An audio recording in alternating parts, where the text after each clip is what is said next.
अरे श्रीमती जी कुछ तो सस्ता लो।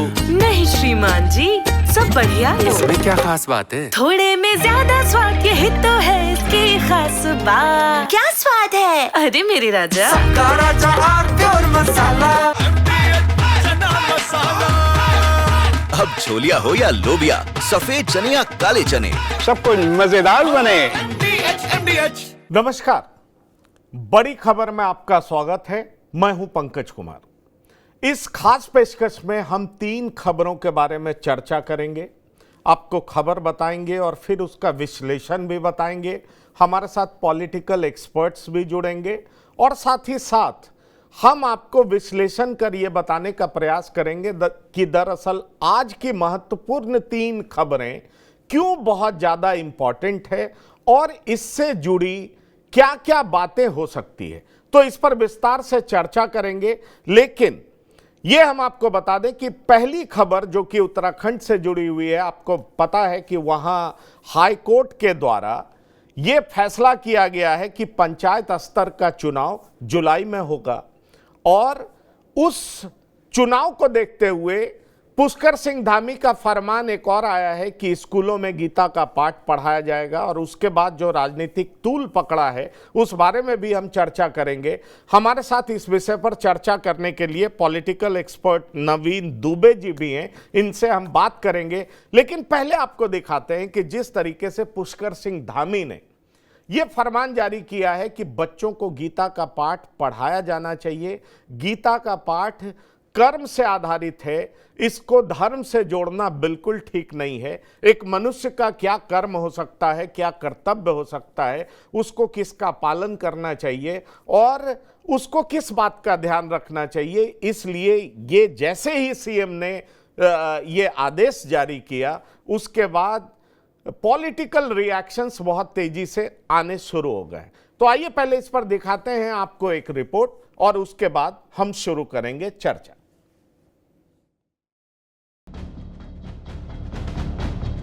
उत्तराखंड के स्कूलों में गीता के श्लोक पढ़ाने के सरकारी आदेश पर अब राजनीति भी शुरू हो गई है। दरअसल उत्तराखंड के स्कूलों में गीता के श्लोक पढ़ाए जाने के आदेश के बाद विपक्ष धामी सरकार को घेरता हुआ नजर आ रहा है। तो इस्लाम के जानकार भी इस मसले पर संविधान का हवाला दे रहे हैं। इस्लामी मामलों के जानकार खुर्शीद अहमद का कहना है कि उत्तराखंड के मुख्यमंत्री जब शपथ लेते हैं तो संविधान के दायरे में संविधान के पालन के लिए शपथ लेते हैं, लेकिन जब मुख्यमंत्री ही किसी एक धर्म का प्रचार प्रसार करते हैं तो वह संविधान का उल्लंघन है।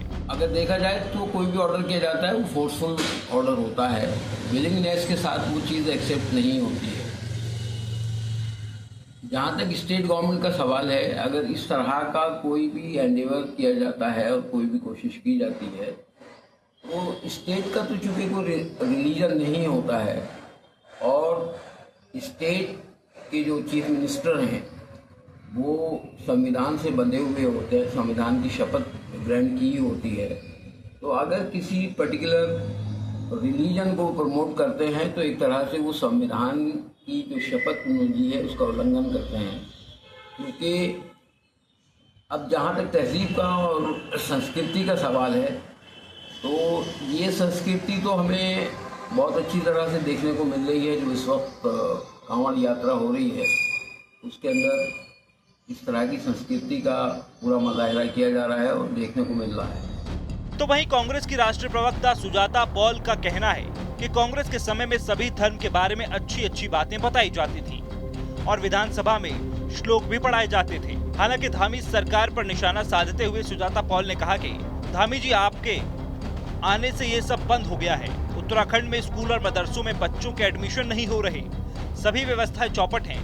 गीता के श्लोक किसको पढ़ाएंगे, पहले छात्र तो लाइए। उत्तराखंड में प्रचंड बहुमत की भारतीय जनता पार्टी की सरकार है और कमाल ही कमाल है, क्योंकि जो चीज असेंबली में कराई जाती थी हर स्कूल में, निजी हो या सरकारी, यानी कि श्लोक पाठ, अलग अलग धर्मों की अच्छी बातें, उनमें से लगता है बंद हो गए श्लोक पाठ।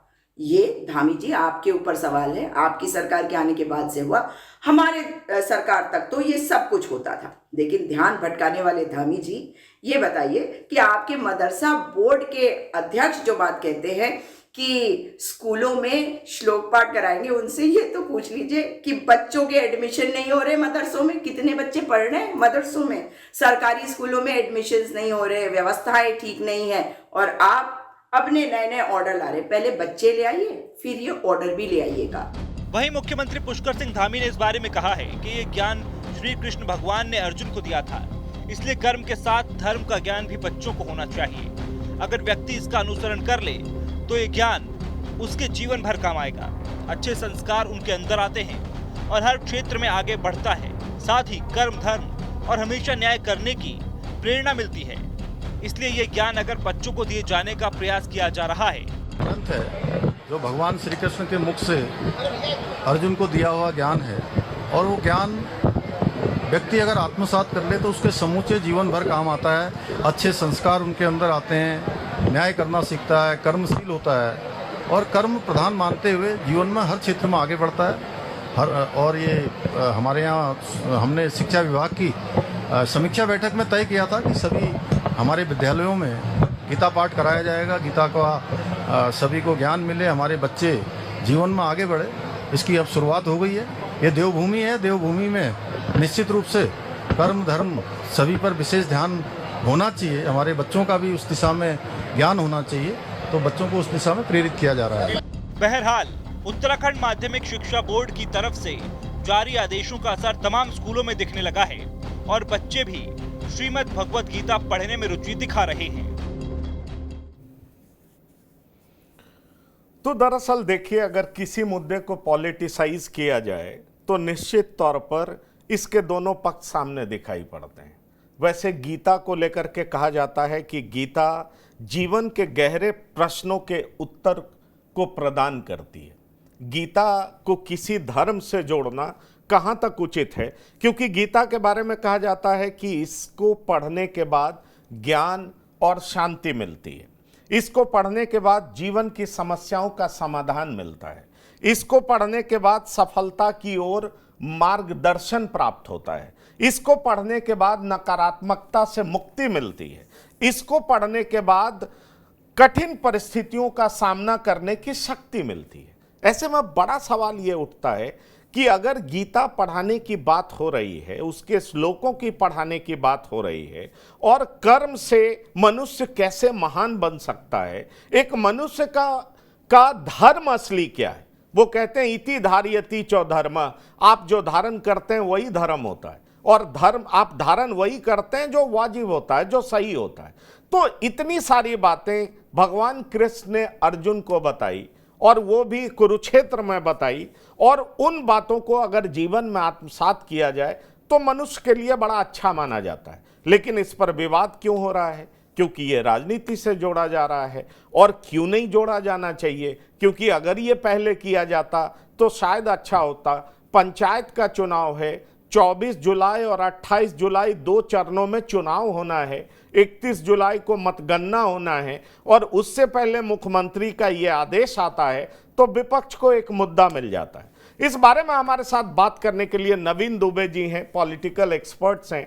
नवीन दुबे जी, आप इसको कैसे देखते हैं? क्योंकि जहां तक भगवत गीता का ज्ञान है, उसको अगर पंथ से जोड़ा जाए तो मुझे नहीं लगता कि ये जोड़ने की आवश्यकता है, क्योंकि एक मनुष्य के जीवन में कितने तरह की समस्याएं आ सकती हैं, वो किस तरीके से अंतर्द्वंद से जूझ सकता है, क्योंकि आपको खुद मालूम होगा और आप बेहतर बता सकते हैं कि किस तरीके से कुरुक्षेत्र में अर्जुन के दिमाग में बहुत तरह का कंफ्यूजन पैदा होने लगा। उस अर्जुन को लगने लगा कि हम जिनको मारने जा रहे हैं वो कौन है, और फिर भगवान कृष्ण बताते हैं कि इस समय आपका धर्म क्या है, आपको क्या करना है। आप ना मारने वाले हैं, ना आप जिंदा करने वाले हैं, ये तो कोई और है। आपको अभी अपना कर्म करना है, और आपका कर्म क्या है उसका ज्ञान भगवान कृष्ण अर्जुन को देते हैं। तो सवाल यह है कि इस बात पर इतनी राजनीति हो रही है।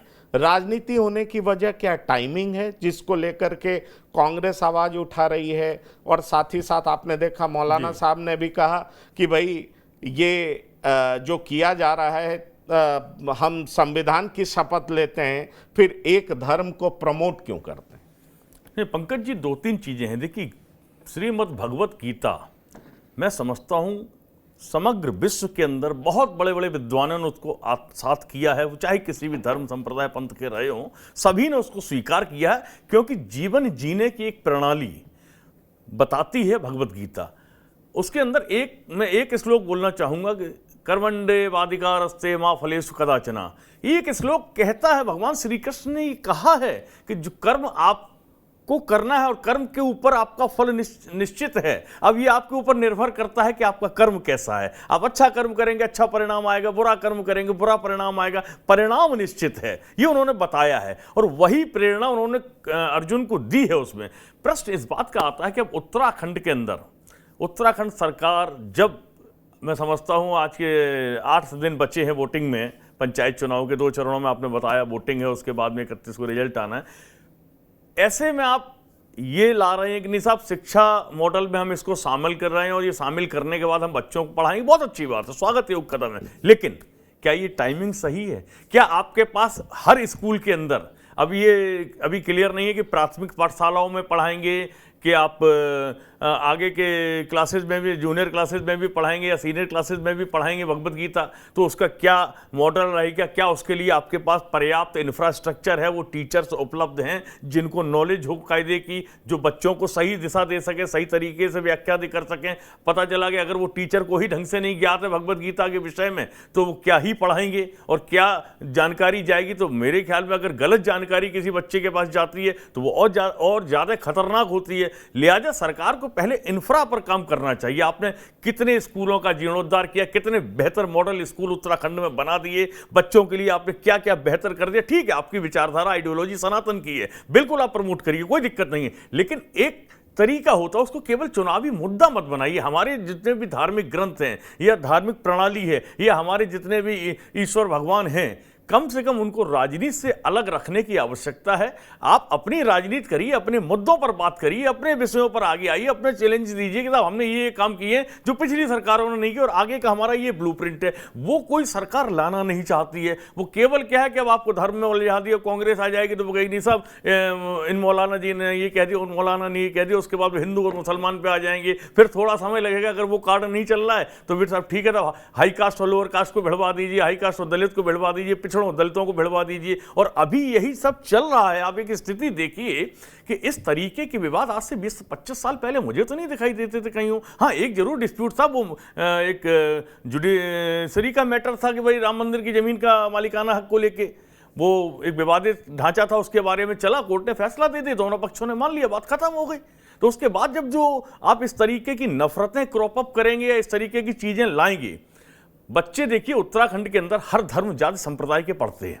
पूरा देश इस तरीके का एक गुलदस्ता है जिसमें हर धर्म जाति संप्रदाय भाषा बोलने वाले अलग अलग सब एक साथ रहते हैं। हर राज्य में हर दूसरे राज्य का आदमी रहता है। तो आप जब कोई धार्मिक शिक्षा दे रहे हैं तो मैं समझता हूँ, मैं पढ़ा हूँ, मैंने ग्रेजुएशन में पढ़ा है दयाल बाग एजुकेशन इंस्टीट्यूट डीम्ड यूनिवर्सिटी में। वहाँ क्या होता था कि एक वो सर्वधर्म के पुस्तक देते थे, तो हर धर्म के बारे में 4-5 पेजों में डिफाइन होता था कि ऐसे होता है, ये होता है, और सबकी बहुत अच्छाइयाँ दी जाती थी। कहीं उसके बारे में नेगेटिविटी कहीं होती नहीं थी, नकारात्मकता का कहीं भाव नहीं होता। तो उससे क्या होता था कि हम लोगों को जानकारी ये होती थी कि इस धर्म में इस तरीके की पूजा पद्धति, इस तरीके से ये लोग ये अपनाते हैं, इनके ये ईश्वर होते हैं, ये इनकी प्रणाली होती है, पॉप जो होते हैं उनका सर्वोच्च पद होता है, इस तरीके की चीज़ें होती हैं। तो जानकारी आपको अपने धर्म की होनी चाहिए, इसके साथ साथ अगर दूसरे धर्म की भी है तो वो और अच्छी बात होती है, वो व्यक्ति को थोड़ा सा और बड़ा करती है। अब प्रश्न ये है कि टाइमिंग्स को लेके पंकज जी मैं बिल्कुल कहूंगा कि ये एक सीधा धार्मिक कार्ड खेलने की कोशिश की गई है धामी जी की सरकार की तरफ से। दुबे जी, सवाल ये उठता है, ठीक है टाइमिंग पर सवाल उठाना लाजमी है, टाइमिंग पर सवाल तो उठेगा,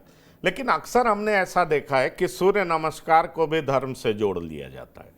सूर्य नमस्कार आप करते हैं तो आप स्वस्थ रहते हैं, और उसमें जितने भी तौर तरीके हैं वो आपको हर तरीके से स्वस्थ रखता है।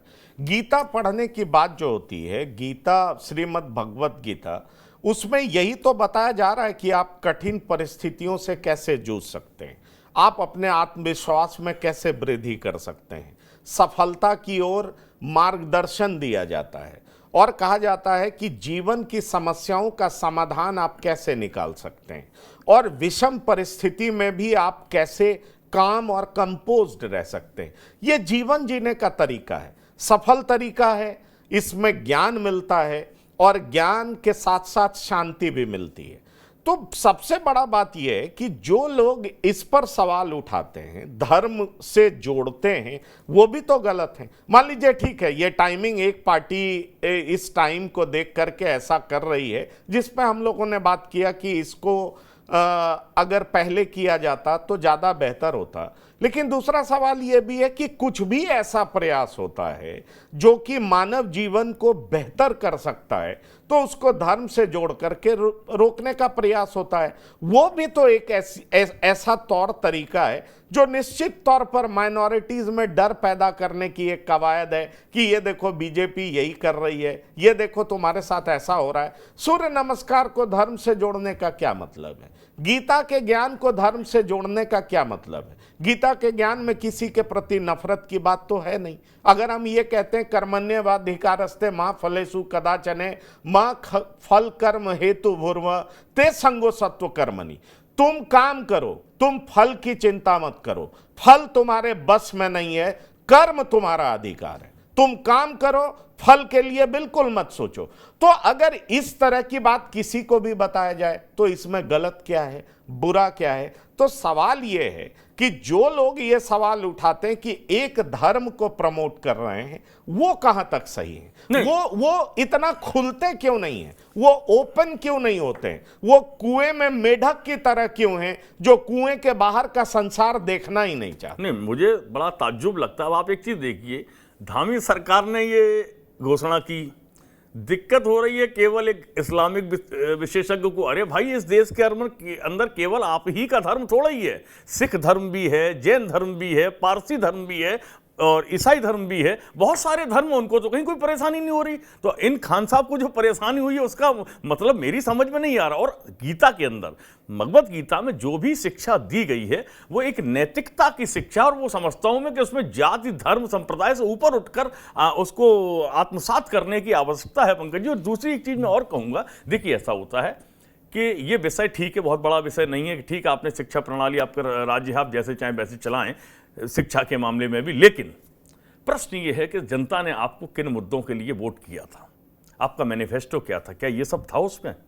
आपने जिन मुद्दों पर कमिटमेंट करके जनता से वोट लिया, उन मुद्दों में आप बताइए कि साहब हमारा ये मैनिफेस्टो था, इतने % हमने ये अचीवमेंट किया है, इतना हमें आगे करना है।